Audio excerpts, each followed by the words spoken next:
Everyone, सभी प्यारे प्यारे व्यूअर्स का वार्म वेलकम है। आज सुबह का द हिंदू का फर्स्ट एडिटोरियल पढ़ेंगे। गोइंग बियॉन्ड कस्टम्स इसका टाइटल है। आपने सुना होगा कैंसर की दवाइयाँ बाज़ार में मिलती हैं, HIV एड्स की दवा भी बाज़ार में मिलती है, लेकिन ये दवाएं इतनी महंगी है कि आम आदमी इनको अफोर्ड नहीं कर सकता। एक महीने की दवाई 3 से 4 लाख रुपए की कैंसर के अंदर मिलती है। तो ये दवाएं इतनी महंगी क्यों आती हैं और क्या सरकार इनको सस्ता करने के लिए कुछ कर सकती है, इस आर्टिकल में आपसे डिस्कस किया जाएगा। चलिए शुरू करते हैं। इन्फॉर्मेटिव आर्टिकल है। अपना क्विज देख लो आज का। आर्टिकल को मन से पढ़ो और क्लास के लास्ट में ग्रामर, कॉम्प्रिहेंशन, वोकैबलरी हर चीज़ को आपको कवर करना है इस क्विज के जरिए। सॉल्यूशंस भी क्लास के लास्ट में करवाऊंगा। आइए क्लास को शुरू करते हैं।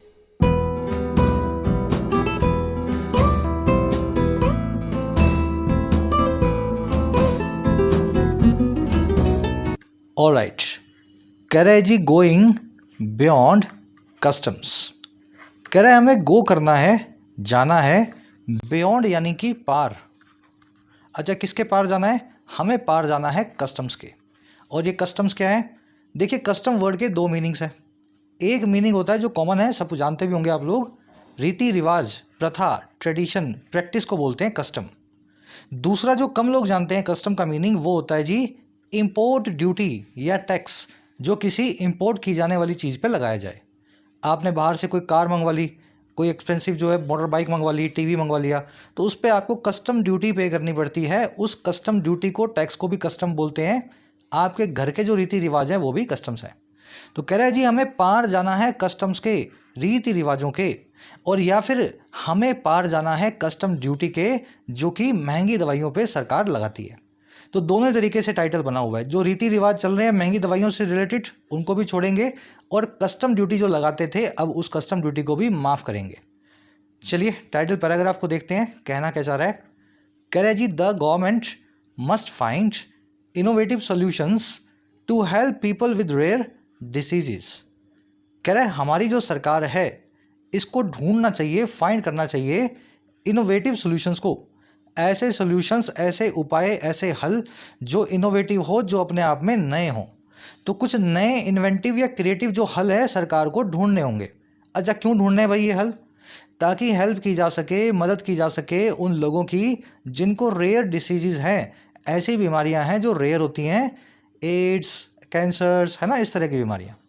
तो इनको हेल्प करने के लिए कुछ नया तरीका सरकार को खोजना है। बहुत सिंपल सा सेंटेंस है, ज़्यादा कुछ इसमें है नहीं। रामायण, गवर्नमेंट आपका सब्जेक्ट है, मस्ट फाइंड, मस्ट फाइंड इसकी वर्ब है। मस्ट यहाँ पे मॉडल ऑक्सिलरी वर्ब है, और मॉडल वर्ब्स अपने बाद में अगर कोई वर्ब लेंगी, और जो लेंगी भी जरूर, वो होगी वर्ब की बेस फॉर्म। ठीक है, तो मस्ट के साथ में फाइंड लिखा हुआ है। गवर्नमेंट सिंगुलर है, फाइंड्स नहीं लगाया, फिर भी सिंगुलर के लिए वर्ब को फाइंड्स नहीं लगाया है। मॉडल वर्ब के आ जाने की वजह से वर्ब को हम बेस फॉर्म में चेंज कर देते हैं, फिर चाहे सब्जेक्ट कैसा भी हो। इनोवेटिव मतलब नया, क्रिएटिव, आप जानते ही हैं इस वर्ड को। एक एडवांस सिनोनिम होता है इनोवेटिव का इंजीनियस। इसमें जीनियस भी आ रहा है। जीनियस वही आदमी है जो कुछ नया खोजेगा, तो इंजीनियस मतलब अपने आप में कोई नई चीज़। याद रहेगा ये वर्ड। चलो अब जल्दी से इस आर्टिकल की आपको दिखा देते हैं वोकैबलरी। सारे मोटे मोटे वर्ड शुरू में देख लोगे तो आप इसको स्मूथली पढ़ पाओगे। एक लाइक और एक शेयर जरूर से दें क्लास को, अगर ये क्लास आपको किसी भी तरीके से हेल्प करती है और आपकी पढ़ाई में वैल्यू एडिशन करती है तो। और उसी के साथ जिन प्यारे प्यारे स्टूडेंट्स ने ऐप को डाउनलोड नहीं किया है, YT ऐप को डाउनलोड करो, आपकी अपनी ऐप है। फर्स्ट कमेंट में इसका लिंक रखा है इसी वीडियो के नीचे।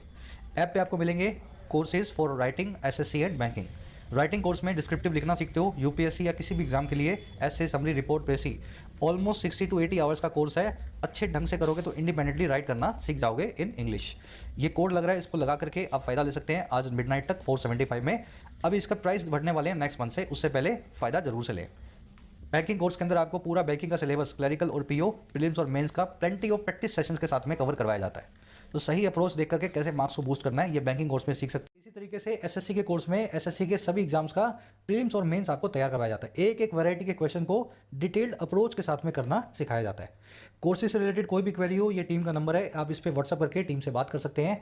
ऐप का लिंक इसी वीडियो के फर्स्ट कमेंट में रखा हुआ है। चलो जी, वो कैब शीट है, 5 वर्ड्स हैं, 4 पुराने, एक नया। सरकमस्पेक्ट बहुत बार हो चुका हुआ वर्ड है, आप सभी इसको अच्छे से जानते हैं। सरकम मतलब चारों तरफ, स्पेक्ट मतलब देखना।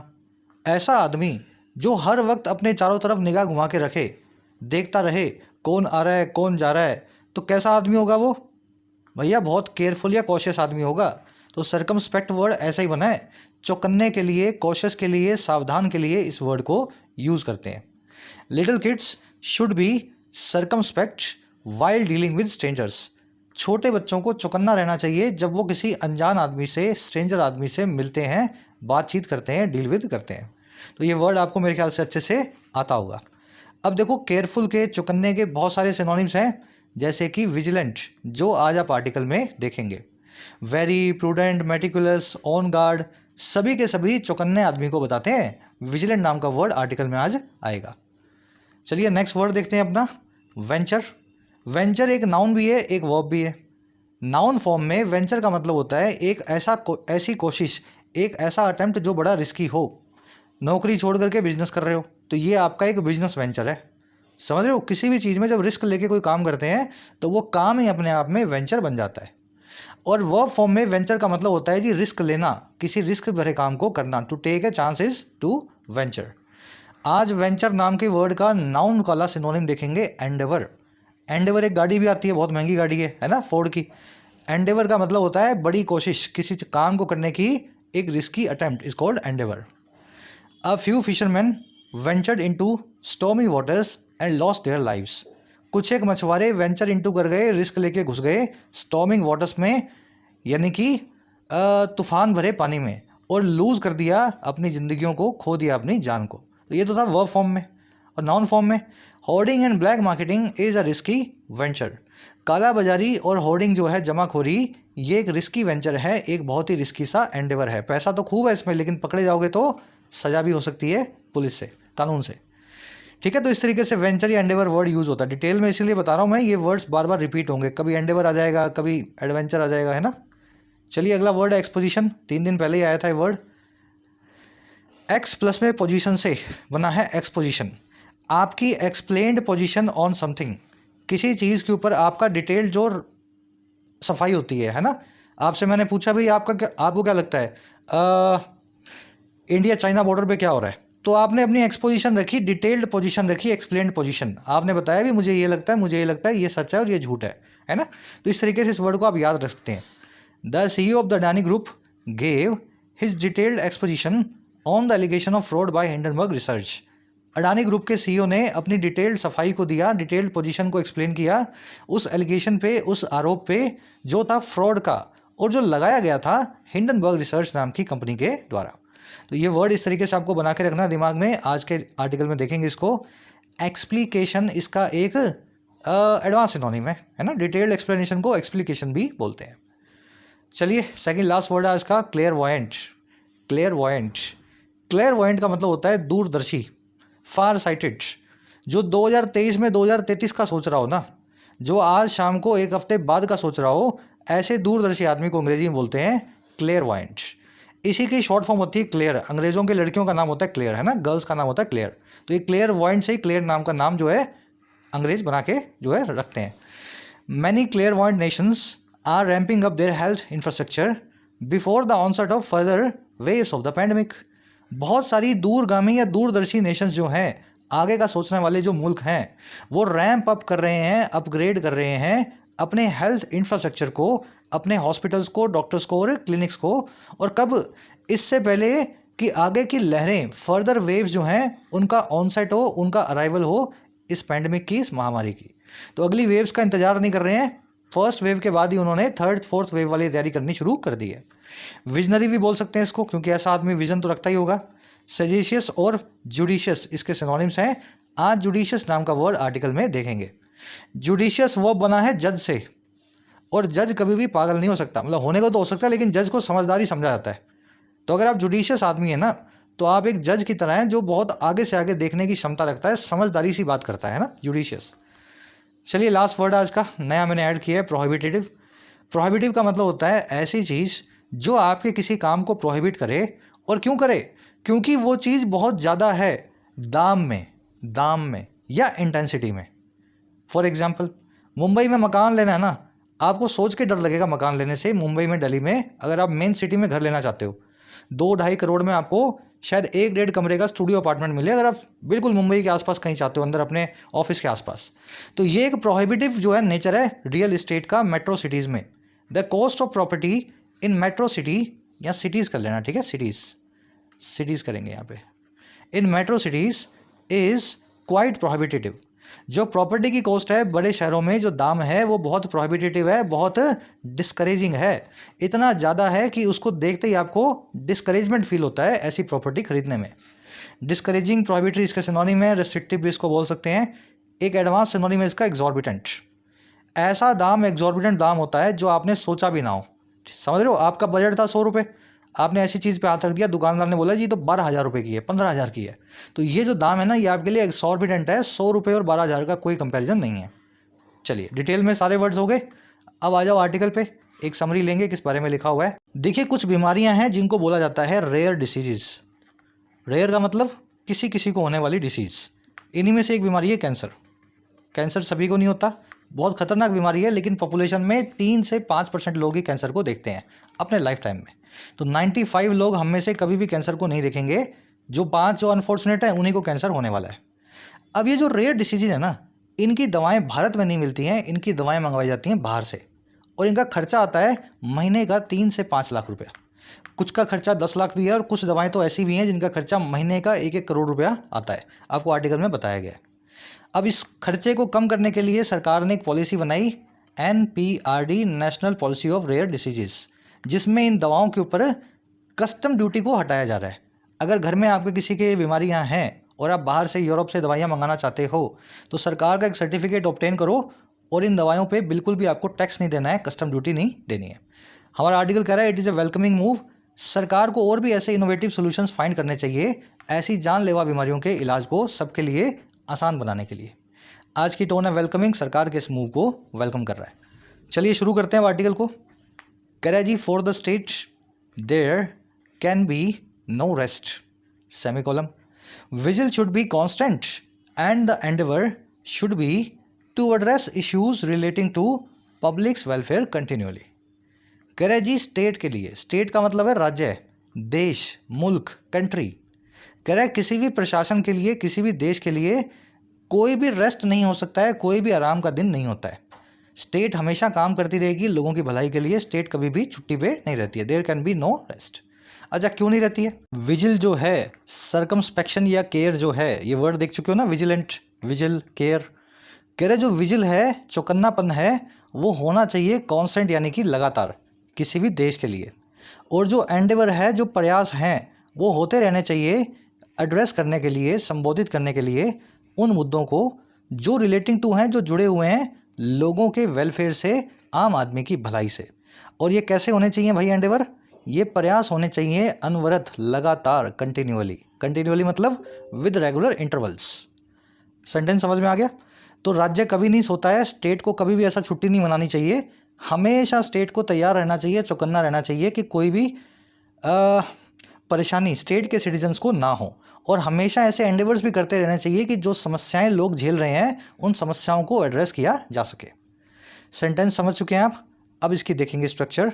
रेस्ट की वर्ब है कैन बी, क्लोज देयर से शुरू हुआ है, इसलिए वर्ब के बाद में सब्जेक्ट को रखा गया है। जब भी देयर से क्लोज शुरू होगा, वर्ब जो है सब्जेक्ट से पहले आ जाएगी। विजिल आप जान चुके हैं, केयर को, सावधानी को, प्रूडेंस को, सर्कमस्पेक्शन को, वॉच को आप विजिल बोलते हैं। और विजिल की वर्ब है शुड बी। कांस्टेंट का मतलब होता है जी लगातार, लगातार बस करते रहना है ना। ऐसी विजिल आपको बना के रखनी है कि हमेशा आप जो है चौकन्ने रहेंगे। एंडेवर आप देख चुके हैं, वेंचर को बोलते हैं, एक कठिन प्रयास को एंडेवर बोलते हैं, जिसकी वर्ब है शुड बी। कंटिन्यूअली का मतलब होता है लगातार किसी काम को करना, रेगुलर इंटरवल से। देखो, 2 वर्ड्स हैं इंग्लिश में, थोड़ा डिटेल में बता देता हूँ। एक वर्ड है कंटिन्यूअल और दूसरा वर्ड है कंटिन्यूअस। यहाँ लिख रहा हूँ कॉन्टिन्यूअस। दोनों का मतलब होता है लगातार, दोनों का मतलब होता है जी लगातार। लेकिन दोनों में फ़र्क क्या है? कंटिन्यूअस में कोई चीज़ बिना ब्रेक के होगी, लगातार होती रहेगी। कंटिन्यूअल में वो चीज़ बार बार होगी, लगातार होगी, लेकिन ब्रेक्स के साथ में, विद रेगुलर इंटरवल्स। समझ गए? अगर बारिश कंटिन्यूअस हो रही है ये कंटिन्यूअस लिख देना, ठीक है, NUOUS। अगर बारिश कंटिन्यूअस हो रही है तो बारिश बिना रुके हो रही है, दिन रात हो रही है। और अगर बारिश कंटिन्यूअल हो रही है ना तो हर आधे घंटे से, हर 1 घंटे से, रेगुलर इंटरवल से बारिश हो रही है। समझ गए? तो दोनों ही अलग वर्ड्स हैं, थोड़े से इनके जो है मीनिंग में डिफरेंस होता है। चलिए और आगे बढ़ते हैं। विजिल से ही वर्ब बनता है विजिलेंट, वर्ड बनता है विजिलेंट जो कि एडजेक्टिव है। विजिलेंट का मतलब होता है चौकन्ना, और इसी से एक वन वर्ड बनता है विजिलेंटी। विजिलेंटी, विजिलेंटी एक ऐसा आदमी है जो इतना चौकन्ना है, जो कि कानून को हाथ में लेने को तैयार है, कानून की रक्षा करने के लिए। A person who is ready to violate the law to protect the society. कुछ लोग होते हैं ना, समाज की सुरक्षा के लिए कानून भी अपने हाथ में ले लेते हैं, उनको अंग्रेजी में बोला जाता है विजिलेंटी। चलिए और आगे बढ़ते हैं। आज लेसन्स बहुत सारे हैं वोकैब और ग्रामर के। कह रहे जी a classic exposition of this principle is the centre's announcement providing full exemption from basic custom duty for all drugs and food imported for treatment of rare diseases listed under the National Policy for Rare Diseases or the NPRD and anti-cancer drug pembrolizumab। कह रहा है जी classic exposition जो है, classic तो आप समझते ही हैं, exposition का मतलब है जी सिस्टमेटिक एक्सप्लेनेशन, एक्सप्लेन्ड पोजिशन। कह रहा है जी क्लासिक से अगर एक्सप्लेनेशन दिया जाए इस ऊपर लिखी हुई बात का कि स्टेट जो है हमेशा प्रयास करेगा लोगों की भलाई का, कह रहा है अगर इसकी एक्सप्लेनेशन दी जाए ना तो वो एक्सप्लेनेशन आपको मिलेगी सेंटर की उस अनाउंसमेंट में, केंद्र सरकार की उस डिक्लेरेशन में, ऐलान में। और अनाउंसमेंट है प्रोवाइड करने की पूरी रियायत को, फुल एग्जाम्पशन को, एग्जाम्पशन मतलब रियायत, और किससे? बेसिक कस्टम ड्यूटी से।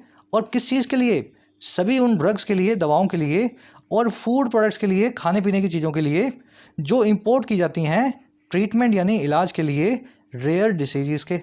और ये रेयर डिसीजेस क्या हैं? ये वो बीमारियां हैं जो लिस्टेड हैं सरकार के इस कानून के अंडर में, NPRD नाम की पॉलिसी के अंडर में। और इसी के साथ में एक चीज़ को और ऐड किया गया है, कैंसर की सबसे मशहूर दवा, एंटी कैंसर इम्यूनोथेरेपी ड्रग होती है पेम्ब्रोलिजुमैब, इसको भी इसमें साथ में ले लिया गया है। सेंटेंस सिंपल है ना बिल्कुल। क्लासिक एक्सपोजिशन की वर्ब है इज, एक्सपोजिशन आप समझ गए हैं, एक्सप्लेन्ड पोजीशन, सिस्टमैटिक एक्सप्लेनेशन, एक्सप्लिकेशन किसी चीज़ की, समझ गए ना, फुल डिटेल्स। और तो कुछ देखने वाला इसमें है नहीं, है ना। तो सारी दवाएं और सारे फूड अगर किसी कैंसर पेशेंट के लिए आप मंगा रहे हो जो कि रेयर डिसीज़ के अंदर आती है, तो ये सारी दवाओं पे अब आपको इंपोर्ट ड्यूटी सरकार को नहीं देनी है। अच्छा और क्या हुआ? कह रहा है जी this aids benefits beyond those already incorporated in the policy originally formulated in 2017, finalized just under a year ago। कह रहा है ये जो नई चीज़ सेंटर ने बताई है ना अभी 2-3 दिन पहले, ये ऐड करती है बेनिफिट्स को, ये जोड़ देती है उन फ़ायदों को, मुनाफों को, नफ़ों को। अच्छा कैसे? ये नफ़े होंगे पार, बियॉन्ड उन सभी फ़ायदों के, दोज के, उन बेनिफिट्स के जो पहले से ही इनकॉर्पोरेटेड हैं, जो पहले से ही शामिल हैं, इंक्लूड कर लिए गए हैं इस NPRD नाम की पॉलिसी में। और कौन सी पॉलिसी है? जो ओरिजिनली बनाई गई थी आज से 6 साल पहले, 2017 में फॉर्मुलेट की गई थी। और कह रहे जो फाइनलाइज की गई है महज 1 साल पहले, जिसके बनने में पूरे 5 साल सरकार को खर्च करने पड़े। आगे बात समझ में? तो ये NPRD पॉलिसी जो है ना 6 साल पहले सरकार ने घोषित की थी, 1 साल पहले इसको फाइनलाइज किया। और जो अब ये चीज़ बता रहे हैं ये एक एडिशनल बेनिफिट है इसी पॉलिसी के अंडर में। पहले वाले बेनिफिट्स बने रहेंगे, नया बेनिफिट ऐड कर दिया गया है। चलिए दिस की वर्ब है एड्स, इनकॉर्पोरेटेड यहाँ पे एडजेक्टिव है, वर्ब की थर्ड फॉर्म। इसका मतलब होता है किसी चीज़ को इंक्लूड या शामिल करना। फॉर्मुलेट का मतलब होता है बनाया जाना किसी चीज़ को, किसी कानून को, पॉलिसी को, है ना। चलिए फाइनलाइज भी यहाँ पे एडजेक्टिव है, already incorporated and finalised, verb की third form past participle adjectives. कह रहे जी in order to avail this exemption the individual importer must produce a certificate from specified authorities. कह रहे जी अवेल करने के लिए, फ़ायदा उठाने के लिए, अवेल करना मतलब फ़ायदा उठाना, इस छूट का, इस एग्जम्पशन का जो इंडिविजुअल इंपोर्टर है, जो व्यक्तिगत आदमी है जो इंपोर्ट कर रहा है इन दवाओं को, उसको प्रोड्यूस करना पड़ेगा एक सर्टिफिकेट। और किससे? उस अथॉरिटी से जो सरकार ने स्पेसिफाई की है। तो आप अपने घर में किसी आदमी के लिए दवाएं मंगवा रहे हो ना, तो सरकार से पहले एक सर्टिफिकेट ले आओ जाकर के, फिर वो सर्टिफिकेट लेके जब कस्टम के पास जाओगे, कस्टम वाले आपकी दवाई पे आपसे टैक्स नहीं लेंगे। इंपोर्टर की वर्ब है मस्ट प्रोड्यूस। एग्जम्पशन छूट, डिस्काउंट, रिलीफ, है ना, रिप्रीव, किसी चीज़ से राहत को एग्जम्पशन या जो है रिलीफ बोलते हैं। ये अवेल वाला कॉन्सेप्ट सभी जानते हैं? नहीं जानते हैं तो फटाफट देख लो, और बड़ा सिंपल सा कॉन्सेप्ट है ये। अवेल वर्ब का मतलब होता है जी फ़ायदा उठाना। क्या होता है? फ़ायदा उठाना। लेकिन अवेल वर्ब के साथ एक चक्कर है, अगर आप अवेल वर्ब के साथ में जिस चीज़ का फ़ायदा उठा रहे हो उसको सीधे सीधे लिख देते हो तो आपको इसके साथ में ऑफ नहीं लगाना, सीधे सीधे समझ गए ना, उसको लिख देना जिस भी चीज़ का फ़ायदा उठा रहे हो। लेकिन अगर आप अवेल के साथ में ऑफ लगाते हो, जो कि लगता भी है, क्लासिक इंग्लिश में लगता था, तब आप जिस चीज़ का फ़ायदा उठा रहे हो ना उससे पहले आपको रिफ्लेक्सिव ऐड करना पड़ेगा। इसका लॉजिक मैं बाद में बता देता हूँ, पहले देख लो जो बताना चाह रहा हूँ मैं वो प्रैक्टिकली कैसे बनेगा। फाइनेंशियली वीक स्टूडेंट्स स्कॉलरशिप का फ़ायदा ले सकते हैं। फाइनेंशियली वीक स्टूडेंट्स स्कॉलरशिप का फ़ायदा ले सकते हैं। तो मैं कैसे लिखूँगा इंग्लिश में इसको? Students with weak financial background, या फाइनेंशियली वीक स्टूडेंट्स, ऐसा भी लिख सकता हूँ, जो भी लिखना चाहो आप। तो students with weak financial background can avail, फ़ायदा ले सकते हैं ना, तो कैन अवेल। और किसका फ़ायदा ले सकते हैं? द स्कॉलरशिप, इस वजीफे का, इस छात्रवृत्ति का, स्कॉलरशिप का। यहाँ पे अवेल वर्ब का मतलब है फ़ायदा लेना, और जिस चीज़ का फ़ायदा लिखा गया है उसको सीधे सीधे अवेल के बाद में लिख दिया गया है। तो ये तो है जी अवेल वर्ब को यूज़ करने का मॉडर्न तरीका, जो आजकल 2023 में आप देखते हैं। अब देखो पुराना तरीका क्या था। Students with weak financial background can avail of the scholarship. Avail verb अपने बाद में पहले ऑफ लिया करती थी, आज भी सही है लेकिन पुरानी लिटरेचर में मिलेगा आपको। तो सर इस केस में आपको ऑफ से पहले रिफ्लेक्सिव लगाना पड़ेगा। फ़ायदा कौन लेगा? फ़ायदा स्टूडेंट लेगा। स्टूडेंट के लिए प्लूरल रिफ्लेक्सिव क्या होता है? तो रिफ्लेक्सिव प्रोनाउन आपको आने चाहिए। स्टूडेंट के लिए होता है जी देम सेल्व्स, ठीक है। आदमी के लिए हिमसेल्फ, लेडी के लिए हर सेल्फ, इट के लिए इट सेल्फ, वन के लिए वन सेल्फ, वी के लिए और सेल्व्स, यू के लिए योर सेल्फ या योर सेल्व्स, है ना। तो दे के लिए, स्टूडेंट्स के लिए देम सेल्व्स। रिफ्लेक्सिव ऐड कर दिया और ये स्ट्रक्चर अब सही बन गई। तो दोनों में से जो चाहें आप यूज़ करें, बस ध्यान रखना है जहाँ पे रिफ्लेक्सिव लगेगा वहाँ पे ज़रूर लगाना है। एक क्वेश्चन आप सभी को दे रहा हूँ इसी वर्ब पे, इसी कॉन्सेप्ट पे ट्राई करने के लिए। Have you ever availed of interest free loans offered by credit card companies? क्या आपने कभी इंटरेस्ट फ्री लोन्स को अवेल किया है जो क्रेडिट कार्ड कंपनीज के द्वारा ऑफर किया जाता है? सही करके इस सेंटेंस को डाल दो, जो पोर्शन गलत है ना सिर्फ उतना ही सही कर दो और कमेंट्स में डालो, ताकि ये दिमाग में बैठे आपके कॉन्सेप्ट हमेशा के लिए। बढ़े आगे, चलो आगे। ये कह रहा है जी, क्या कह रहा है? कह रहा है जी medicines generally attract basic custom duties of 10%, while some categories of life saving drugs या वैक्सीन्स गेट कंसेशंस और एग्जाम्पशंस। कह रहे दवाएं जो हैं जनरली अट्रैक्ट करती हैं बेसिक कस्टम ड्यूटी को 10% की। बाहर से 100 रुपये की दवाई मंगाओ, 10 रुपये सरकार आपसे ले लेगी, आपको 110 रुपये की वो पड़ेगी, तो बेसिक तो 10% लगती ही है। कह रहे जबकि कुछ कैटेगरी ऑफ जो लाइफ सेविंग ड्रग्स है ना उनको कंसेशन या एग्जाम्पशन मिलता है, उनके ऊपर छूट या राहत आपको 10% की ड्यूटी में मिलती है। या तो 10% में से पूरी 10% कंसेशन हो जाता है, या फिर एग्जाम्पशन मिलता है, जैसे 10 में से 5 मिल गई, है ना। चलिए, मेडिसिन की वर्ब है अट्रैक्ट, कैटेगरीज की वर्ब है गेट। और क्या हुआ?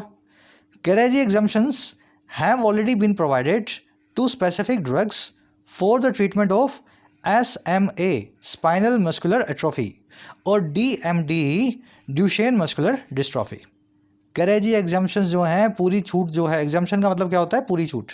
कह रहे जी छूट जो है ना 100% वो पहले से ही प्रोवाइड कर दी गई है टैक्स में, पैसिव वॉइस लगा के, खास दवाओं के लिए, और वही दवाएं जो इन महाभयानक बीमारियों के इलाज में काम आती हैं, SMA और DMD। अब ये SMA और DMD होता क्या है? स्पाइनल मस्कुलर एट्रोफी, वैसे ही बता रहा हूँ आपके GS के लिए। इसमें आपकी स्पाइनल कोड जो है ना वो सीधी होना बंद हो जाती है, आप टेढ़े मेढ़े हो जाते हैं, बैठ नहीं पाते हैं, खड़े नहीं हो पाते हैं। किसी चीज़ का सहारा लेके आपको लिटा दिया जाए, बैठा दिया जाए तो मतलब बस वही हो सकता है। तो स्पाइनल कोड में जो मोटर यूनिट्स हैं वो किसी वजह से एक्सीडेंट में या जेनेटिकली ख़राब हो जाती हैं। आपको मैं कुछ केस दिखा देता हूँ ताकि आपको आइडिया लगे। ये देख रहे हो, इस तरह के बच्चे, ये खड़े नहीं हो सकते, चल नहीं सकते, हल्का सा चलेंगे तो गिर जाएंगे नीचे, स्पाइनल कोड इनकी काम नहीं कर रही। तो इसकी दवाएं आती हैं बहुत महंगी, और उन पर सरकार ने ऑलरेडी एग्जाम्पशन रखा हुआ है। और जो है डुशेन मस्कुलर डिस्ट्रॉफी, ये तो अलग ही बीमारी है। इसका एक फेमस केस था Stephen Hawkins, doctor Stephen Hawkins, जिनकी अभी रिसेंटली डेथ हुई है 2-3 साल पहले, है ना। तो ये बैठे रहते थे व्हील चेयर पर, पूरा शरीर इनका अकड़ गया था। मसल डिस्ट्रॉफी होती है इसमें, मसल जो है अकड़ के टेढ़ी मेढ़ी होने लगती हैं। चलिए आगे बढ़ते हैं। 2 खतरनाक बीमारियां ये। कह रहा है जी rare diseases are a group of diseases that occur infrequently in the community, and as such patients are disadvantaged by the lack of volumes that usually spur pharmaceutical companies into producing life saving medicines. कह रहा है ये जो rare diseases है ना, जिनको हम बार बार नाम ले रहे हैं इनका, ये एक इस ग्रुप ऑफ डिसीजेज हैं, ये उन डिसीजेज का एक ग्रुप है जो कि अकर होती हैं, जो कि हैपन होती हैं बहुत ही कम, यानी कि इनफ्रीक्वेंटली समाज में, यानी कम्युनिटी में।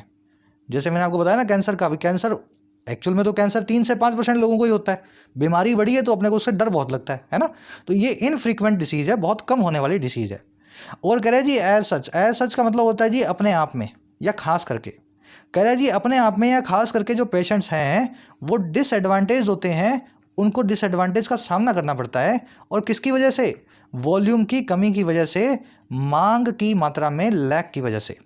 और ये वॉल्यूम वही है जो जनरली या यूजुअली स्पर या मोटिवेट करता है फार्मा कंपनियों को कि वो प्रोड्यूस करें, वो मैन्युफैक्चर करें इन जान बचाने वाली दवाइयों को। तो रेयर डिसीज़ क्या है, बहुत कम लोगों को होती है, तो ज़्यादा डिमांड इनकी दवाइयों की होती नहीं। इस वजह से फार्मा कंपनियां इन दवाइयों को बनाती भी नहीं है, और नहीं बनाती हैं तो दवाएं अपने आप महंगी हो जाती हैं। आधी बात समझ में? जो दवाई सुबह शाम मशीन में बनेगी फैक्ट्रीज़ के अंदर, उनकी कॉस्ट अपने आप ही कम हो जाएगी।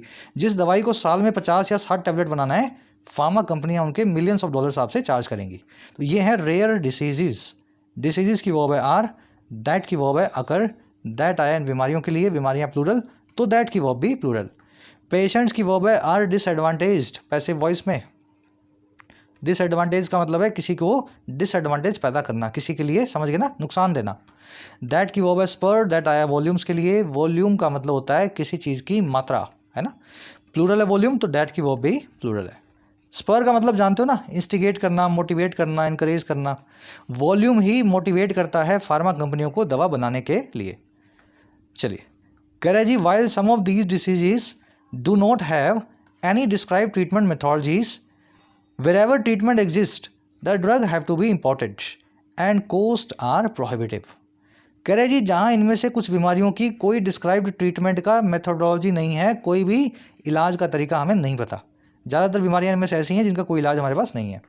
कह रहे लेकिन जहाँ भी, वेरेवर, जहाँ भी इलाज एग्जिस्ट करता है, ट्रीटमेंट हमें पता है, इनकी दवाओं को आयात करना पड़ता है, यूरोप से, अमेरिका से इंपोर्ट करना पड़ता है। और जो इनकी दवाओं की कॉस्ट है ना, वो बहुत डिस्करेजिंग है, प्रोहिबिटिव है, एग्जॉर्बिटेंट है। और कह रहे कैसे?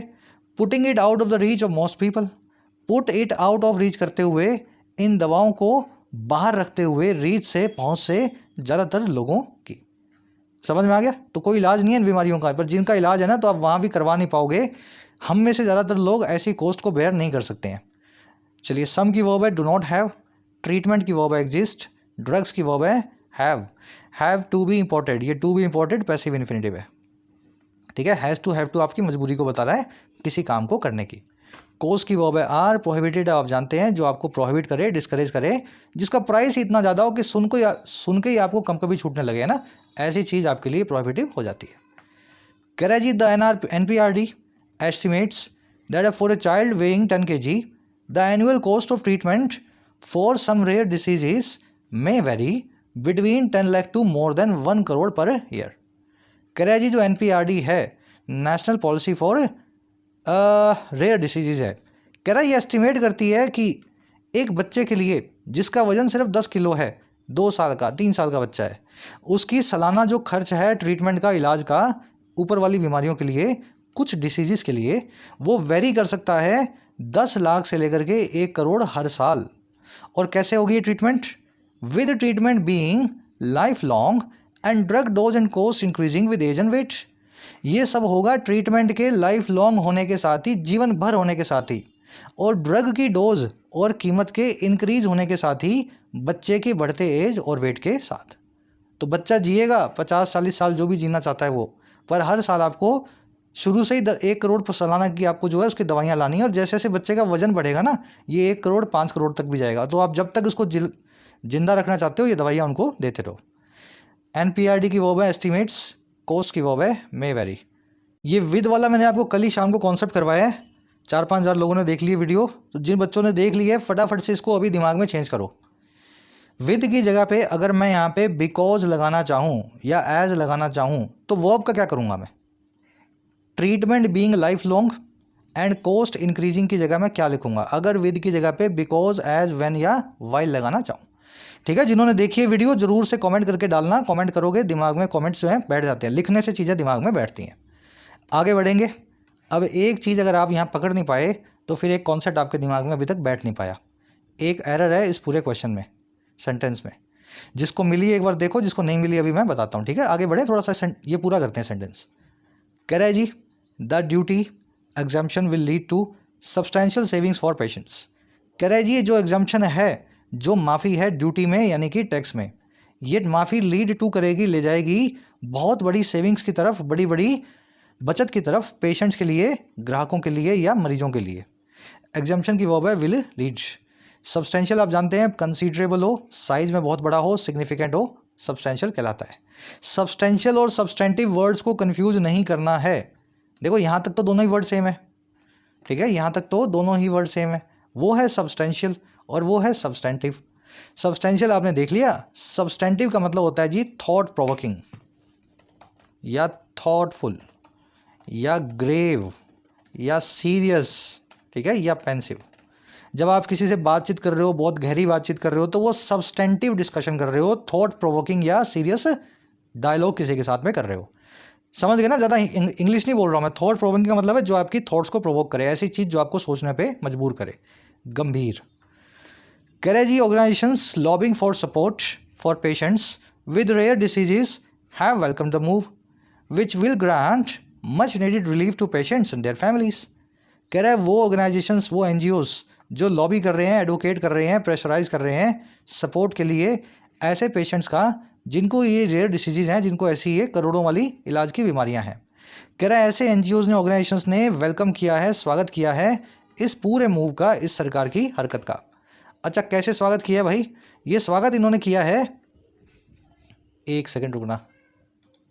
कह रहे ये जो है ना, ये ग्रांट करेगा या देगा बहुत ज़्यादा मच नीडेड रिलीफ, ऐसी राहत जो मच नीडेड है, जिसकी बड़ी ज़रूरत है उन पेशेंट्स को और उनकी फैमिलीज़ को, उनके परिवारों को। अब देखो सेमीकोलन लगा क्या कह रहा है? कह रहा है a ray of hope in an otherwise bleak treatment scenario. कह रहा है ये एक होप की, आशा की किरण है, एक नहीं तो देखा जाए, अदरवाइज नहीं तो देखा जाए तो ऐसे ट्रीटमेंट सिनेरियो में, इलाज के ऐसी कंडीशन में जो ब्लीक है, बड़ी ही उदासी भरी है। तो कैंसर पेशेंट का जीवन उदासी भरा ही होता है, घर वालों का भी हो जाता है ना, धीमे धीमे। तो ऐसे उदासी भरे ट्रीटमेंट के माहौल में सरकार का जो एक कदम है, सबको खुश होने का एक छोटा सा मौका जरूर से देगा। चलिए, ऑर्गेनाइजेशंस की वर्ब है हैव वेलकम्ड, विच की वर्ब है विल ग्रांट। ब्लीक मतलब उदासी भरा, डिसमल जिसमें निराशा भरी हो वो कहलाता है डिसअपॉइंटिंग, कहलाता है ब्लीक। चलो जी, एरर पकड़ में आई सेंटेंस में?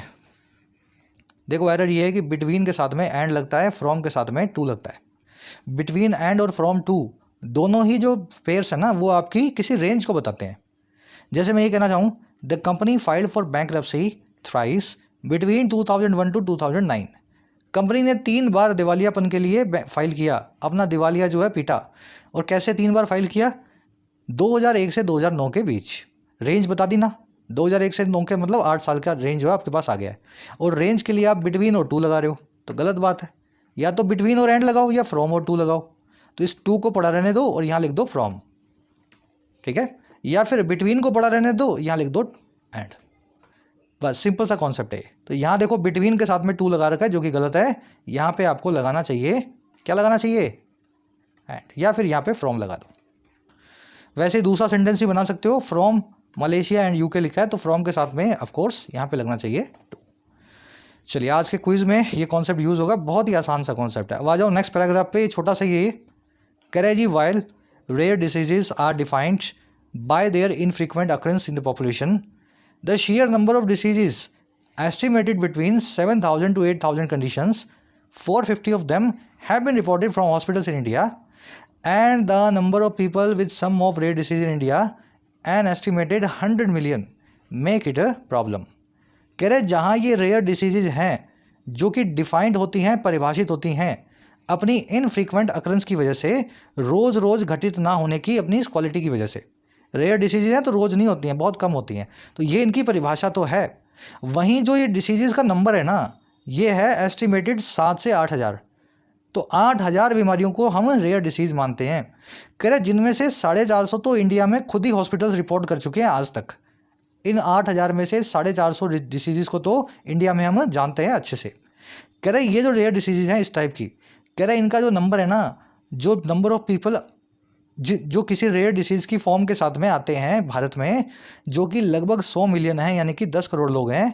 कह रहे ये बना देते हैं इस प्रॉब्लम को, इस समस्या को, that can not be ignored, जिसको इग्नोर नहीं किया जा सकता। लंबा सेंटेंस है, इसके 2 पार्ट्स हैं एक्चुअल में। पहला पार्ट ये है कि इनको डिफाइन किया गया है इनफ्रीक्वेंट अकरेंस की वजह से, ये हैं 7 से 8,000 अगर गिनने में देखी जाए तो। सेकंड पार्ट ये है कि 450 तो इनमें से इंडिया में रिपोर्ट हुई हैं, और इन 450 बीमारियों में तकरीबन 10 करोड़ लोग जो हैं सफ़र कर रहे हैं भारत में। तो कह रहे हैं ये रेयर होने के बावजूद भी करोड़ों लोगों की बीमारियां हैं, और ये समस्या जो है ना, इसको ऐसी समस्या बनाती है जिसको इग्नोर करना मुश्किल है। समझ गए? तो रेयर का मतलब ये मत समझना भारत में 100 लोगों को कोई बीमारी है तो रेयर है। 10 करोड़ लोगों को ऐसी बीमारियां हैं। नंबर की वर्ब है मेक, दैट की वर्ब है can not be ignored, that आया प्रॉब्लम के लिए। 450 की वर्ब है हैव बीन रिपोर्टेड, डिसीज़ की वर्ब है पैसिव में आर डिफाइंड। चलो समझ में आ गया ना सेंटेंस? थोड़ा लंबा था, मैंने 2 पार्ट थे साथ में पढ़ा दिए, ब्रेक करके भी बता दिया आपको मैंने। फर्स्ट पार्ट ये, सेकंड वाला पार्ट जो है ये। कह रहे जी when the NPRD was released it underlined the magnitude and specified that demands could only be considered in the context of the available scarce resources। कह रहा है हमारी सरकार ने जी भी NPRD जब बनाया, national policy for rare diseases बनाई, जिसमें मुफ्त में या सस्ती दवाइयाँ देने का सरकार ने वादा किया, तो सरकार ने भी अंडरलाइन किया, सरकार ने भी ध्यान खींचा, हाईलाइट किया इस मैग्नीट्यूड को, 100 करोड़ लोगों को होने वाली समस्या के लेवल को, और स्पेसिफाई कर दिया, साफ साफ बोल दिया कि डिमांड को वहीं तक कंसीडर करेंगे, लोगों की मांगों को वहीं तक सुन पाएंगे जो होंगी कॉन्टेक्स्ट में या हिसाब से अवेलेबल स्कैर्स रिसोर्सेज के, उन संसाधनों के जो सीमित हैं और सरकार के पास अवेलेबल है। तो सरकार ने ये नहीं बोला कि NPRD में कोई भी आदमी आ जाए और बोले जी मेरी 100 करोड़ की दवाइयाँ मंगा दो। सरकार ने ये बोला जहाँ तक बंद पड़ेगा वहीं तक हेल्प कर पाएंगे, दवाइयाँ बहुत महंगी हैं। अब ये स्कैर्स रिसोर्सेज कौन से हैं भाई? कह रहे जी scarce resources that would have to be use judiciously, ये वही संसाधन हैं जिनको यूज़ किया जाना चाहिए जुडिशियस मैनर में, केयरफुल मैनर में, विजिलेंट मैनर में। याद है ना, जुडिशियस, प्रूडेंट, वाइस, क्लियरवॉयंट ही करवाया था ना आपको वर्ड जुडिशियस का सिनोनिम, है ना। तो जिनको बड़ी नज़र, दूर की नज़र रखते हुए जो है इन संसाधनों को हमें यूज़ करना है। ऐसा ना हो कि 100 पेशेंट में ही सरकार सारा पैसा ख़त्म कर दे। NPRD की वर्ब है वॉज रिलीज्ड, इट की वर्ब है अंडरलाइंड, इट आया सरकार के लिए, और इट की दूसरी वर्ब है specified, it underlined and it specified. Specify करना, किसी चीज़ को साफ शब्दों में बताना। डिमांड्स की वर्ब है could be considered, passive voice लगा हुआ है, बी प्लस में वर्ब की थर्ड फॉर्म। दैट की वर्ब है वुड हैव, दैट आया है जी रिसोर्सेज के लिए यानी संसाधनों के लिए। जुडिशियसली मतलब इन अ जुडिशियस या क्लियर वॉलेंट मैनर, उस तरीके से जो समझदारी भरा है और दूर की नज़र रखने वाला है। आगे कह रहा है जी while striking a note for the goal of affordable health care, the government must ensure that its directions are followed in full, besides staying the course to innovate solutions for this category of patients। कह रहे जी एक note को strike करते हुए, note का मतलब होता है ध्वनि, स्वर, कोई बात, कोई फीलिंग, कोई इमोशन। स्ट्राइक अ नोट का मतलब होता है अपने इमोशन को, अपनी फीलिंग को स्ट्राइक करना, ये एक्सप्रेस करना। कह रहे जी अपनी बात को रखते हुए, अपनी खास अंदाज में अपनी बात को कहते हुए, और ये बात है उस गोल को लेकर के, उस टारगेट को लेकर के जो अफोर्डेबल हेल्थ केयर का है, सबके लिए पहुंच में आने वाले इलाज का है। कह रहा है ऐसा करते हुए सरकार को इंश्योर करना चाहिए इस चीज़ को, दैट वो ये कि इस सरकार की जो डायरेक्शंस हैं उनको फॉलो किया जाता है इन फुल, उनकी पूरे तरीके से पालना की जाती है। और कैसे करना है सरकार को ये काम? बिसाइड्स, साथ ही साथ, बिसाइड्स साथ ही साथ, इस रास्ते पे, इस कोर्स पे बने रह करके, स्टेइंग द कोर्स करके, जो है इनोवेट करने का, सॉल्यूशंस को ईजाद करने का, नए नए समाधानों को। और किसके लिए? दिस कैटेगरी ऑफ पेशेंट्स के लिए, इन अनफॉर्चुनेट पेशेंट्स के लिए जिनको ऐसी रेयर बीमारियां हैं। तो सरकार ने अपना स्ट्राइक का नोट तो कर ही दिया, अपनी बात को तो रख ही दिया, एक्सप्रेस तो कर ही दिया। अब एक्सप्रेस करते हुए सरकार को ये भी ध्यान रखना है कि इनकी बात जो है ना पूरे से मानी जाए, है ना। जो ड्यूटी वूटी जो कह रहे हैं वो 100% एग्जेम्प्ट हो इन बीमारियों के लिए, और ये उस रास्ते पे सरकार बरकरार रहे जिसमें और भी ऐसे सोल्यूशन सरकार इनोवेट करके लाए इस कैटेगरी ऑफ पेशेंट्स के लिए। गवर्नमेंट की वर्ब है मस्ट इंश्योर, डायरेक्शंस की वर्ब है आर फॉलोड, यहाँ वर्ब एक्टिव में, यहाँ वर्ब पैसिव में। बिसाइड्स का मतलब होता है साथ ही साथ, स्टे द कोर्स करना मतलब रास्ते पे बरकरार रहना, कोर्स मतलब पाथ, स्टे मतलब रिमेन। अगर रास्ते पे चलते रहोगे, उसी रास्ते पे बरकरार रहोगे तो स्टे द कोर्स करेंगे। स्ट्राइक का नोट मैंने आपको बता दिया, अपनी फीलिंग्स को, किसी बात को खास अंदाज में एक्सप्रेस करना। चलिए रैपअप करेंगे सेशन को, काफ़ी लंबा हो गया है। जल्दी से आ जाओ अपने क्विज़ पे। कुछ कॉन्सेप्ट्स को मैं कट कर दूंगा अगर वीडियो 40-42 मिनट से ज़्यादा लंबी हुई है ना। मेरी कोशिश यही होती है कि जितना हो सके 45 मिनट में आपको पढ़ा दिया जाए। What type of diseases are categorized as rare diseases as reference in the passage? किस प्रकार की बीमारियों को हम रेयर डिसीजेज बोलते हैं जैसा कि इस पैसेज में भी रेफरेंस किया गया है। तो भैया बताओ कौन सी बीमारियां रेयर कहलाने वाली? वो वाली बीमारियां जिनमें जेनेटिक म्यूटेशन होता है, वो वाली बीमारियां जिनके सिर्फ 100 कुछ सैकड़ों केस होते हैं पॉपुलेशन में, वो वाली बीमारियां जो बहुत कम होती हैं, इनफ्रीक्वेंट होती हैं, या वो वाली बीमारियां जिनके इलाज की कॉस्ट बहुत ज़्यादा हाई होती है। आर्टिकल आपने अच्छे से पढ़ा है, थोड़ा सा दिमाग लगाओगे क्वेश्चन इजीली हो जाएगा। फर्स्ट कमेंट में आंसर डाल रहा हूँ इसका, जरूर से सभी लोग सॉल्व करें। चलिए सेकंड क्वेश्चन, इनमें से प्राइमरीली कौन सी चीज़ है जो मोटिवेट करती है दवा कंपनियों को कि वो प्रोड्यूस करें ऐसी दवाइयों को जो किसी डिसीज़ को या कंडीशन को क्योर कर सके इस पैसेज के हिसाब से। तो कौन सी चीज़ दवा कंपनियों के लिए सबसे ज़रूरी है किसी दवाई को बनाने के लिए? सरकार की दखल अंदाजी, दवाई को बनाना कितना आसान या मुश्किल है, कॉम्प्लेक्सिटी क्या है प्रोड्यूस करने की, दवाई में कितनी डिमांड है, दवाई का कितना वॉल्यूम जाएगा बाजार में, या दवाई में कितने प्रॉफिट मार्जिन जो हैं उसका कितना स्कोप है। तो कौन सी चीज़ सबसे ज़्यादा मोटिवेट करती है आपको बताना है। आर्टिकल आपने पढ़ा है, बहुत इजी क्वेश्चन है, मेरे ख्याल से कर लोगे। आंसर फर्स्ट में डाल रहा हूँ कमेंट में, पहले अपना दिमाग चलाओ फिर मेरे आंसर से मैच करना। थर्ड में आ जाओ, वन वर्ड पूछा आपसे, फार अहेड देखने की जो एबिलिटी है या फ्यूचर में को भी आगे एंटिसिपेट करने की जो एबिलिटी है, दूरदर्शिता जो है आपकी, उसके लिए कौन सा वन वर्ड यूज़ कर पाएंगे? तो 3-4 हैं, कोई सा भी एक लिख दो, आंसर निकल आएगा। ठीक है। चौथे पांचवे में 2 एरर्स मिलेंगी। एरर्स मिलेंगी आपको इस पार्ट में एंड इस पार्ट में। ठीक है, कोशिश करो ढूंढने की। 6वें 7वें के अंदर 4 5 6 है ना। 6 नंबर में सर्कमस्पेक्शन वर्ड का मीनिंग पूछा आपसे, एंटोनिम पूछा है, इसका उल्टा क्या होता है? सर्कमस्पेक्शन का उल्टा क्या होता है? मायोपिया होता है, एक्सपोजिशन होता है, या नेग्लिजेंस होता है? ठीक है, तो कोशिश करो, थोड़ा अच्छा क्वेश्चन है ये 6वां वाला। 7वें 8वें में फिलर्स हैं। पहले में पूछा है सब्सटेंटिव डालें, सब्सटेंटिव डालें, एग्जॉर्बिटेंट डालें, विजिलेंटी डालें या जुडिशियस डालें। और 8वें में पूछा है कि यहाँ पे इश्यू से पहले क्या लगाया जाए, सब्सटेंशियल लगाएं या सब्सटेंटिव लगाएं। तो ये सारे वर्ड्स हो चुके हैं, वो क्या है आप जानते हो, सही वो क्या है वर्ड को इनको यूज़ करके फिल करना है। आंसर फर्स्ट कमेंट में डाल दिए हैं, जाके चेक कर लो। आउट ऑफ 8 कितने मार्क्स मिले जरूर से बताना। पूरे मामले पे सरकार के इस मुंह पे क्या राय है आपकी? 3 से 4 कमेंट्स में अगर आप लिख सकें सेंटेंसेस में तो जरूर से कमेंट को पोस्ट करें इन इंग्लिश, है ना, इंग्लिश में लिखना। चलिए अंटिल देन, कोर्सेज अवेलेबल हैं ऐप पे, जाके फ़ायदा ले सकते हो। टाइम रहते ही कोर्सेज का फ़ायदा लेना है।